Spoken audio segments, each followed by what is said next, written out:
Hello everyone and welcome back to my channel, and in this short video I will tell you that how you can easily use sound recognition feature on your iPhone. That's quite simple, interesting and easy, so make sure to watch the video till end so you don't make a single mistake. So guys, first of all you'll have to play a random video on your phone or anywhere else on a social media platform. For example, I will choose a random video like I'll choose this one or this one.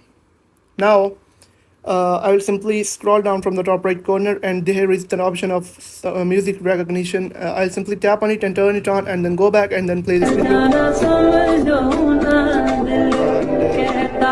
tell me the name. You can see the name of the song is being appeared here. Even if you don't know the name of the song, it will tell you that. But make sure that you turn on the sound recognition option before playing that video, the particular video, and it doesn't matter where the video is, on any social media platform or in your phone.